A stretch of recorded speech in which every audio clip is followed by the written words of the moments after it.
Salut tout le monde et bienvenue dans ma save room. Pour ce 38e épisode de Bienvenue dans ma save room, c'est un épisode un peu spécial parce que c'est un info et rumeur, mais il sera consacré celui-là à Resident Evil 8 en particulier. Il y aura demain, ou dans la même journée, tout dépend comment je fais le montage, mais techniquement le dimanche après cette vidéo, voilà, il y aura un info et rumeur général sur Resident Evil, mais du coup sans les infos et rumeurs de Resident Evil 8. Je sais pas si je me fais comprendre. Ce qu'il y a, c'est qu'il y a eu beaucoup d'infos et du coup il y a toutes sortes de rumeurs, dont certaines que moi j'ai mes théories en quelque sorte, et que du coup je vois pas placer dans un info et rumeur Resident Evil en général.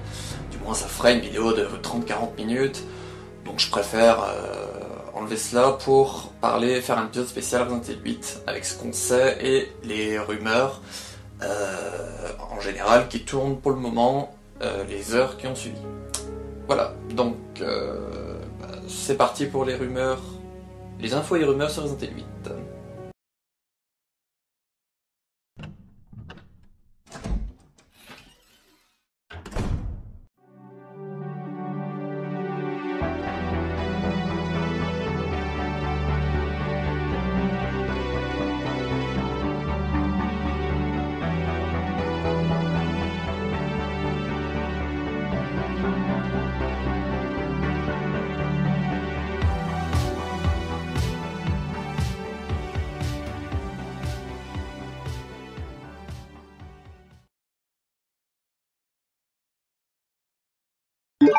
Les infos sur Resident Evil 8.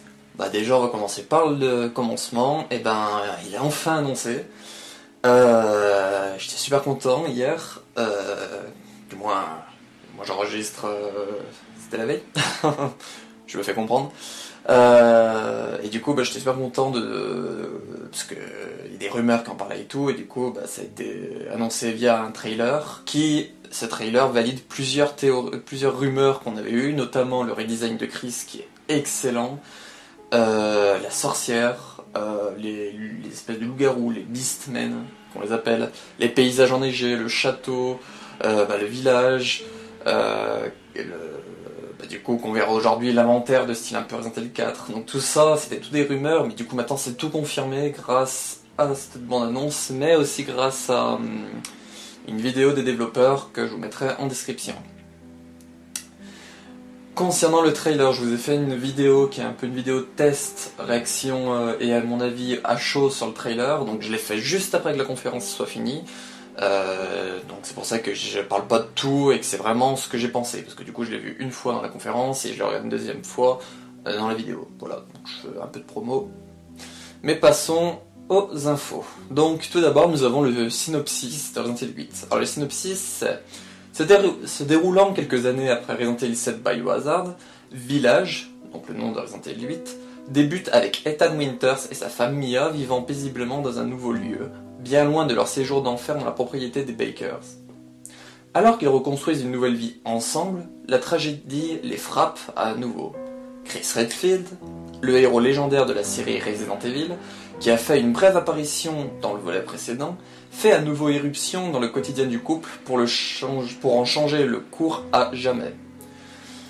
Ça c'était du coup ce qu'on comprend un peu dans le trailer, et que du coup avec les autres rumeurs et tout, on a un peu l'histoire globale, que que Ethan et Mia vivent paisiblement dans leur coin, mais que Chris va venir et ça va changer leur vie. Là, il parle pas d'un bébé, parce que les rumeurs parlaient qu'Ethan et Mia avaient un bébé. Mais je vais en revenir plus tard, parce que ils utilisent quand même des termes qui laissent présager quand même qu'il y aurait un bébé dans l'histoire. Ensuite, nous avons eu plus de photos, notamment grâce à la vidéo des développeurs que je vous ai parlé juste avant. Donc il y a 2 ou 3 photos qui montrent d'autres parties du village, donc plus en profondeur. Notamment il y en a une, je crois, qui est un tracteur, et l'autre c'est une grange ou une ferme. Et il y a une mini-séquence de gameplay qui nous montre la scène avec le hall qui est magnifique. Donc ça va être le hall du château, je pense, ou d'un mini-manoir qui est dans le village. Et franchement, c'est magnifique. Et du coup, il nous montre cela. Et pourquoi il nous montre cela, c'est pour mon prochain point. ce Resident Evil 8 est basé sur le Aero Engine, mais une version améliorée du Aero Engine. Donc du coup, il est meilleur que dans Resident Evil 7, 2, 3 et Devil May Cry 5. Notamment, il est meilleur parce qu'il rend beaucoup plus de détails. C'est ce qu'il raconte dans la mini vidéo de gameplay, où on voit qu'il monte l'escalier, puis il observe le lustre et tout, et il parle que ça montre que du coup ça rend plus de détails. Donc ça c'est très intéressant parce que le Engine je le trouvais super beau. Et Resident Evil 7 il était beau, Resident Evil 2 je l'ai trouvé super beau, et Resident Evil 3, à part un peu l'eau qui faisait une texture bizarre, je l'ai trouvé encore plus beau. Alors là, quand j'ai vu la bande-annonce, je me suis dit putain il est magnifique quoi. Mais je me disais ça parce que je me disais on n'a pas vraiment de décor extérieur dans Resident Evil 7, 2 et 3. Je veux dire un grand extérieur des types comme Resident Evil 8, avec des montagnes, une forêt, des espèces de petites maisonnettes, des trucs dans le genre là. Donc du coup j'ai trouvé ça super beau, je me disais c'est parce qu'on n'avait jamais vu, mais en fait j'ai appris ensuite que le Aero Engine était une version améliorée. Notamment ils ont changé la traduction du Aero Engine, si j'y pense ce jeu la maîtresse c'est plus celle d'avant, c'était un petit logo avant chelou, bizarre, du moins un petit logo, je rajoute bizarre, un petit logo et maintenant c'est une petite animation. Voilà. Comme des rumeurs le disaient, mais là ils nous le confirment, ce Resident Evil 8 sera un peu plus orienté action, notamment que Resident Evil... techniquement je pense qu'il parle de Resident Evil 7. Donc il sera un peu plus action que Resident Evil 7. Moi je trouve ça logique parce que techniquement, si t'as des loups-garous derrière ou des sorcières, techniquement tu peux pas juste te subir. Faut que tu te défendes un minimum, surtout après avoir subi les Bakers pendant il reste combien de temps chez les Bakers? Je crois pas que c'est expliqué, peut-être une journée, mais bon c'est une journée en enfer. Et du coup tu supportes ça une journée, techniquement après tu te défends un minimum contre le reste quoi. Donc il sera un tantinet plus action. Grâce aux prochaines consoles, il n'y aura aucun écran de chargement. Alors je pense techniquement qu'il y en aura techniquement un au début et un quand on lancera le jeu. Mais entre les phases de jeu, il ne devrait y avoir aucun écran de chargement quand on rentre dans une maison, quand on rentre dans une pièce, quand on change d'un lieu à l'autre. Alors ça, je connais pas les spécificités, mais je crois que c'est grâce au SSD, si je dis pas de bêtises. Parce que je regarde des vidéos de Carole Quinten et Julien Chaise, et eux ils en parlent beaucoup, et je crois qu'ils parlent que c'est grâce au SSD que du coup il n'y a plus d'écran de chargement ou moins. Donc je pense que c'est grâce à ça. Voilà. Le nouvel inventaire. Donc il y avait une rumeur qu'Esthétique avait lancé comme quoi l'inventaire ressemblera à celui de Resident Evil 4.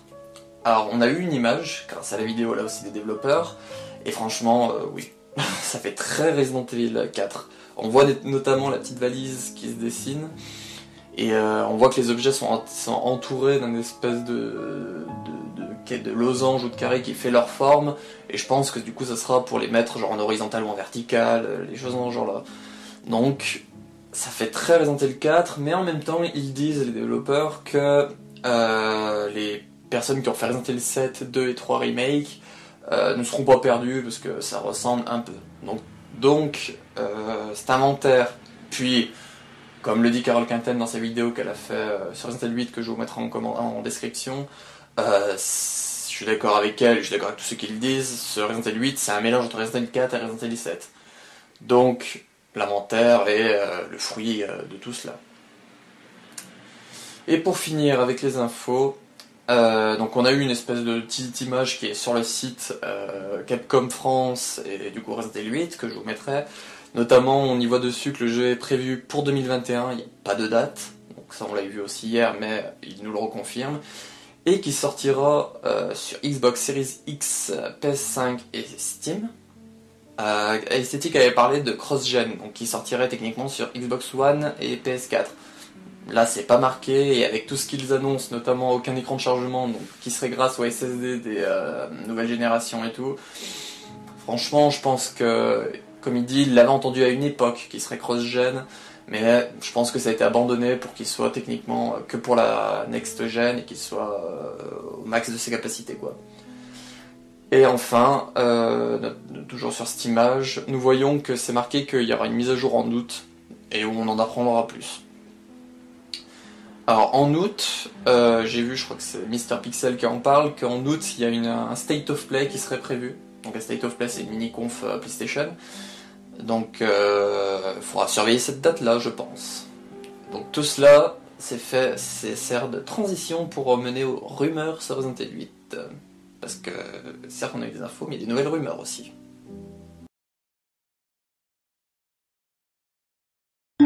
Les rumeurs sur Resident Evil 8. Alors, si on re-regarde l'image de l'inventaire de Resident Evil 8, nous voyons en haut à droite de l'inventaire qu'il y a des espèces de chiffres avec marqué L. Alors, L-E-U ou L-E-I. Je l'ai plus en tête, mais ça sera marqué. Alors, les personnes qui ont vu ça se sont dit tout de suite que c'était quelque chose qui se passerait dans l'Europe de l'Est, mais plus particulièrement, par exemple, la Roumanie, parce que ça serait l'argent roumain.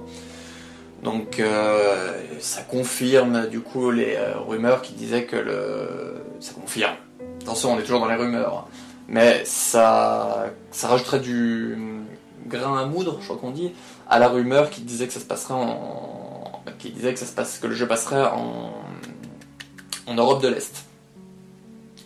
Donc, pourquoi pas? La Roumanie, why not? Au début du trailer, nous avons une phrase. A story come to close, ou un truc dans le genre là en anglais, mais nous en français c'est son histoire arrive à sa fin. Donc les rumeurs disent que cela serait pour Chris, parce que du coup, en suivant les autres rumeurs que je vous parlais, notamment la semaine dernière, où Chris serait méchant et il serait le boss final de Resident Evil 8, techniquement c'est dire qu'il mourrait à la fin de Resident Evil 8. Donc cela, ça rajoute là aussi du grain à moudre à cette rumeur-là, parce que du coup, si Chris est méchant et qu'il meurt à la fin, son histoire arrive à sa fin. Ben, ça fait un peu flic, quoi. Bon, on sait que les personnages sont pas immortels et qu'un jour ou l'autre, on va devoir les laisser. Mais bon, Chris, même si je suis pas fan de Chris. Bref, je suis pas là pour ces trucs-là. Mais c'est pour dire que ça me ferait quand même flic que Chris meure. Moi, je préférerais qu'il ait une petite retraite ou quelque chose dans le genre. Excusez-moi. Ensuite, en rapport avec l'image... Oula, je suis en train de perdre ma voix, j'ai l'impression. Donc l'image qui m'a beaucoup intéressé moi, c'est une espèce de blason où on voit le logo d'Umbrella. Et autour du logo d'Umbrella, on voit notamment qu'il y a 4 espèces d'emblèmes. Alors la rumeur voudrait que ces emblèmes pourraient être des emblèmes d'autres fondateurs d'Umbrella. Donc on le sait qu'il y a 3 fondateurs, on va dire officiels d'Umbrella, avec Oswald Spencer, James Marcus et Ashford. Ça sera marqué en dessous, j'ai vraiment du mal à le retenir, celui-là il y a tellement d'Ashford. Donc ce serait ces 3-là. Mais cette rumeur voudrait que, à la base, il y aurait eu à peine plus de fondateurs, donc un 4e ou 4 autres fondateurs qui seraient à la base, mais qui se seraient dissociés pour aller créer du coup les Connections en Europe. Et du coup, ces 4 blasons-là seraient soit les 3 blasons, donc un de Spencer, un de Ashford, un de Marcus et un de la 4e personne, ou soit ça serait les quatre emblèmes des personnes qui se seraient alliées aux 3 premiers, mais qui se sont dissociées pour aller former les Connections en Europe. Voilà. Donc on verra plus, mais c'est une rumeur que j'ai vue et que je trouve quand même assez intéressante. C'est là pourquoi je vous la relis. Pour continuer les rumeurs, j'aimerais parler un peu des rumeurs sur les persos. Alors notamment 4 personnages où il y a assez de rumeurs qui tournent autour. Alors la première, c'est une jeune femme qu'on voit notamment à 2 minutes 05. Alors moi, je vous ai dit dans ma réaction au trailer que j'ai pensé directement à Claire quand je l'ai vue. Donc il y a beaucoup de rumeurs qui disent Claire aussi. Mais ce qu'il y a, c'est que Claire, quand on voit déjà Chris, le coup de vieux qu'ils lui ont donné, Claire, techniquement, elle est pas loin derrière. Donc elle peut pas avoir un visage aussi lisse. Donc les autres rumeurs, ça serait Mia, donc il y aurait eu aussi un redesign comme Chris. Ça pourrait être sinon un enfant de Claire ou de Chris, pourquoi pas, qui marcherait dans les traces de Chris, voilà. Ou sinon, ça serait la rumeur que je vous parlais la semaine dernière de la femme qui vit dans le village où Ethan atterrit, qui s'appellerait Emily, et du coup qui aiderait Ethan dans sa quête. Donc, perso, l'enfant de Claire ou Chris, je trouvais ça bizarre. Claire, j'ai abandonné un peu, et après, du coup, il reste techniquement, moi que je trouve plausible, Mia ou Emily. Donc Mia avec un redesign, ou Emily. Emily, c'est le nom qu'on lui donne, mais c'est la femme qui vivrait dans le village et qui aiderait Ethan. Voilà. Ensuite, il y a une autre image qui m'a beaucoup interpellé quand je l'ai vue et que je vous en ai parlé dans ma réaction au trailer. C'est, on voit une vue sur une maison et en l'air, il y a une espèce de gros personnage qui saute avec une espèce de grosse masse dans les mains, une espèce de hache masse. Alors moi, j'ai direct pensé au bourreau Magini de Resident Evil 5. Donc j'ai vu qu'on était beaucoup à penser cela. Mais il y a une autre rumeur qui nous dirait que ça serait le personnage. Cette rumeur-là, je l'ai vue dans la vidéo de Carole Quinten sur ses rumeurs et infos sur Resident Evil qu'elle a fait elle juste avant. Ça serait ce personnage mystérieux qu'on voit avec un chapeau et des petites lunettes rondes. Donc ça serait, ce personnage-là serait un espèce de Van Helsing, donc un chasseur de monstres, donc notamment de loups-garous et de potentiellement vampires, je vous en parlerai après, qui serait là du coup pour les chasser eux, pour chasser les loups-garous notamment, qu'on voit autour de l'image. Donc pour en revenir à ce personnage-là, qui serait un espèce du coup de Van Helsing. Je vous en parlerai un peu plus tard parce qu'il y a quelqu'un qui fait une espèce de grosse comparaison qui a l'air pas mal. Mais bon, un espèce de Van Helsing, je sais pas, je trouverais ça bizarre. Parce qu'on partirait vraiment dans quelque chose de bizarre, parce que du coup ça voudrait dire que les monstres, genre vampires et loups-garous, existeraient vraiment. Parce que à quoi servirait une personne Van Helsing si ces mythes et tout cela n'existeraient pas? Après, je sais pas si dans la vraie vie, les gens comme ça, les chasseurs de vampires et tout, ils existent en vrai, et qu'ils ont un arsenal de fifou la praline. Je sais pas. Mais concernant cet homme, il n'y a pas que cette rumeur de Van Helsing qui revient. Il y en a deux autres. Oui, deux autres. Alors il y en a une, ce serait le personnage Alan R, que je vous parlais la semaine dernière, qui serait un des grands pontes des Connections, donc qui serait, on va dire, un boss. Moi je trouve cette rumeur-là de Alan R un peu bizarre, parce que ce personnage, bon, il a un minimum de classe, mais il fait un peu, pas clochard, mais pas loin, quoi. Il fait pas quelqu'un qui aurait une grande stature. Donc je le vois pas en Alan R, chef des Connections. Par contre, je le verrais plus dans on va dire la troisième rumeur sur lui, qui dit qu'il serait le marchand / guide à la Resident Evil 4. Alors, cette rumeur-là, je veux la lier un peu avec la Van Helsing, parce que Carole Quinten le fait, et c'est vraiment pas bête. Cette espèce de Van Helsing, du coup, il aurait des armes pour combattre les loups-garous / vampires. Donc du coup, si Ethan le rencontre, ce personnage pourrait potentiellement lui donner, voire lui vendre des armes pour se défendre. Ce qui serait logique. Parce que du coup, s'il voit qu'il veut l'aider, entre parenthèses, dans sa quête à chasser les loups-garous et vampires, il va pas lui dire bah, démerde-toi avec ta bite et ton couteau. Il va lui dire bah, allez, j'ai peut-être ça à te proposer, combien tu me l'achètes, ou il lui ferait des prêts. Alors je te prête ça, tu te débarrasses, et après tu reviens me voir et tu m'y rends. Ce qui expliquerait pourquoi il y a de l'argent, notamment dans l'inventaire que je vous parlais juste avant. Donc de fil en aiguille, moi je pencherais plus pour ces théories-là. Mais une quatrième théorie a surgi notamment, ça serait qu'il serait, alors attention, Daniel Fabron, donc le mastermind de Résistance. Notamment parce qu'il a les mêmes lunettes et que son look, au niveau du visage et des cheveux, ressemble quand même. Alors je suis d'accord avec cette théorie, c'est la rumeur, c'est plus des théories du coup, j'ai rien à réfléchir. Mais ce que je pourrais rajouter à cela, pour faire transition, c'est que Daniel Fabron travaillait pour Alex Wesker. Et la rumeur que nous l'on avait la semaine dernière disait qu'Alex Wesker, qui est du coup dans le corps de Natalia de Révélation 2, serait de retour dans Resident Evil 8. À cela, on arrive au quatrième et dernier personnage auquel je voulais vous parler, la mystérieuse femme entourée de 3 autres femmes, style un peu gothique. Cette femme, si on regarde ses cheveux, si on regarde un peu son allure, son sourire qu'elle fait, ça rappelle beaucoup à Alex Wesker. Donc si ce personnage, l'homme au chapeau, serait Daniel Fabron, c'est logique qu'Alex Wesker serait dans le coin. Et vice versa, parce que Daniel Fabron travaillait pour Alex Wesker. Donc, moi je trouverais ça vraiment pas bête.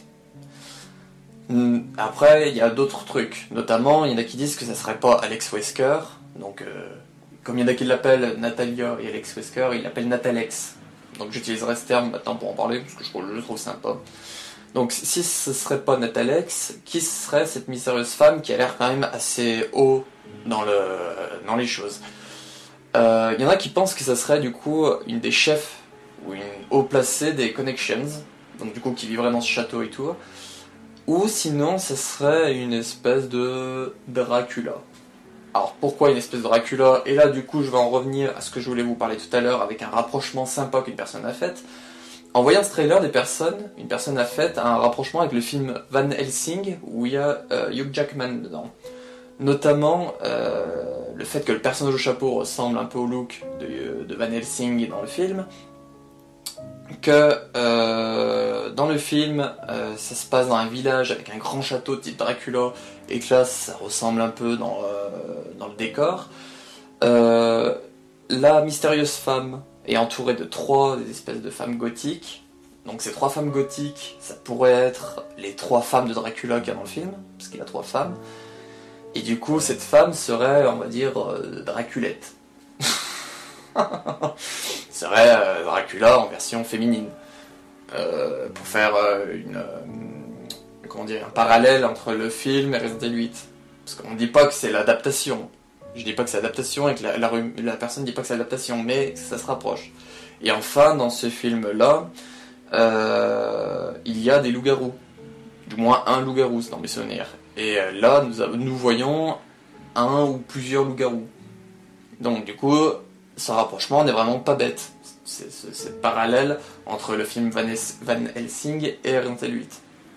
Donc est-ce que Resident Evil 8 est un hommage à ce film, en quelque sorte? On verra. Voilà, donc ça c'est tout ce que je voulais vous dire, un peu qui traîne sur la toile. Cependant, j'ai fait, moi, en regardant un peu tout ce qui se disait, en regardant un peu le trailer et tout, je me suis trouvé deux théories. Donc, c'est des petites théories que j'ai trouvées assez sympas. Du moins, c'est moi qui les ai faites, donc je trouve qu'elles sont pas mal. Donc, je vous en parle, donc vous me donnerez votre avis sur ce que vous en pensez. Alors, la première, c'est qu'on voit un bébé. Et ACD Gamer et plusieurs personnes d'autres, je crois qu'on en avait parlé aussi, que des rumeurs disaient qu'il y aurait Ethan et Mia auraient un bébé ensemble. Et que ce bébé serait pas normal suite à la contamination d'Ethan et Mia dans Resident Evil 7. Et à cela, du coup, ce bébé-là serait celui d'Ethan et Mia. Mais qu'ils ne nous le disent pas, Capcom dans la bande-annonce. Cependant, dans le site que je vous parlais tout à l'heure, officiel pour Resident Evil 8, Capcom met souvent Ethan et sa famille. Or, pour moi, et je pense que vous serez d'accord avec ça, quand on parle de famille en général, on parle de deux personnes et un enfant. Donc, juste parler de famille pour dire Ethan et Mia, je trouve ça bizarre. Pour moi, je sais qu'il y a un bébé, un enfant dans le lot. Et du coup, cet enfant-là, il serait enlevé par les Connections, ce qui expliquerait pourquoi Ethan se dirigerait en espèce de Roumanie, quoi. Ça serait parce qu'il irait chercher son enfant qui serait enlevé par les Connections et qu'il le détiendrait là-bas. Mais, vous me direz, pourquoi le détiendrait-il? Eh ben, si on réfléchit un peu, cet enfant, selon les rumeurs, serait pas normal. Donc c'est-à-dire qu'il aurait des restes du Mutamycète de Resident Evil 7. Les Connections ont fait des espèces d'expériences sur des enfants contaminés par le Mutamycète. Si j'ai bien compris, Resident Evil 7, franchement, j'ai pas trop kiffé, je me suis pas encore penché vraiment sur le lore, mais on va dire qu'il y a des enfants contaminés qu'ils surveillaient et qu'ils s'occupaient. Et si cet enfant, du coup, qui serait mi-humain, mi-Mutamycète, du coup qui aurait des gènes Mutamycète en lui, il serait pas, on va dire, l'enfant prodige de la secte parce que tout le monde maintenant parle d'une secte des Connections.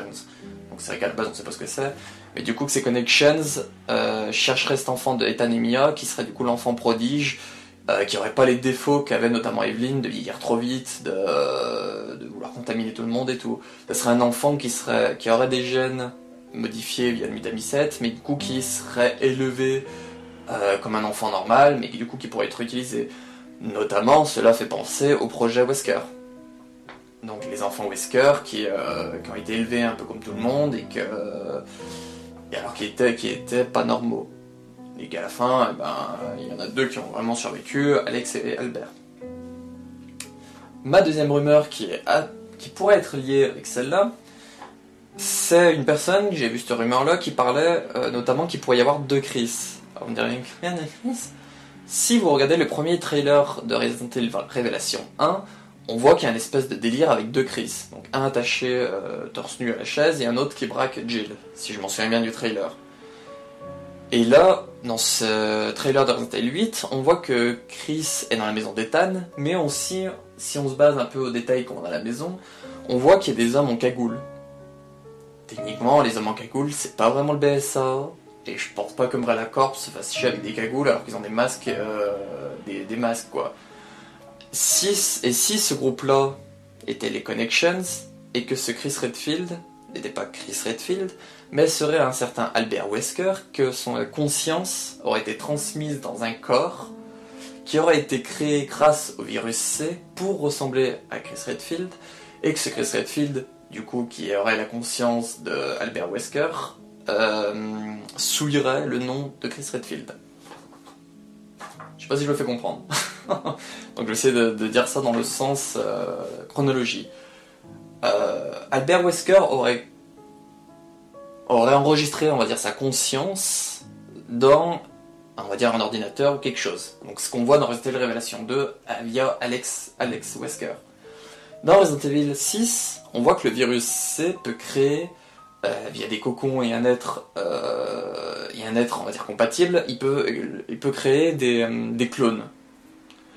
Donc, admettons qu'ils ont réussi à créer un clone ressemblant à Chris Redfield. Et on pense qu'ils ont pris la conscience d'Albert Wesker sauvegardée et qu'ils l'ont foutu dans ce clone de Chris Redfield. Et du coup, ça pourrait... ce Chris Redfield qu'on verrait dans Resident Evil 8 qui serait méchant, ne serait pas Chris Redfield officiel, mais le clone Chris Redfield avec la conscience d'Albert Wesker. Ce qui expliquerait pourquoi Ethan lui fait confiance et tout. Et bon, par contre, pourquoi il s'excuse, je sais pas. Mais en faisant ça, le Chris Redfield avec la conscience de Wesker qui tuerait des gens, ça souillerait le nom vraiment de Chris Redfield. Et je pense que ce serait une très bonne vengeance pour Albert Wesker. Voilà, donc c'était mes deux petites théories. Parce que du coup, pour en revenir vite fait, pour relier les deux, parce que je vous les relirai, ce Chris Redfield avec la conscience d'Albert Wesker travaillerait pour les Connections, du coup serait chargé de récupérer le Bailey, et ça expliquerait pourquoi Alex Wesker sera aussi dans le lien. Du coup, ça referait retourner Alex et Albert dans le même camp. Voilà, donc ça c'est un peu mes théories slash rumeurs. Donc vous me donnerez votre avis un peu en commentaire de ce que vous en pensez. Moi je pense quand même que c'est fondé. Moi je me suis basé un peu sur tout ce qui se racontait, sur ce que j'ai vu et tout. Après il y a des failles, il y a des choses dans le genre, je sais pas... C'est comme je vous dis, c'est des théories que j'ai pensées en écrivant cet épisode. Donc voilà, je demanderai votre avis. Et voilà, c'est terminé pour cet épisode de Bienvenue dans ma cellule room spécial Resident Evil 8, donc j'espère qu'il vous aura plu. Je pense qu'il est assez long parce que j'ai assez blablaté, donc je suis bien content de ne pas y avoir mis avec les infos et rumeurs que vous verrez demain ou tout à l'heure, ou dans l'épisode 39 quoi. Donc bah, on se retrouvera pour cet épisode 39 sur des infos et rumeurs Resident Evil en général. Donc sans Resident Evil 8, sauf s'il y a des nouvelles rumeurs slash infos Resident Evil 8 après que j'ai sorti cette vidéo là. Voilà, donc on se retrouvera pour l'épisode 39. Ciao.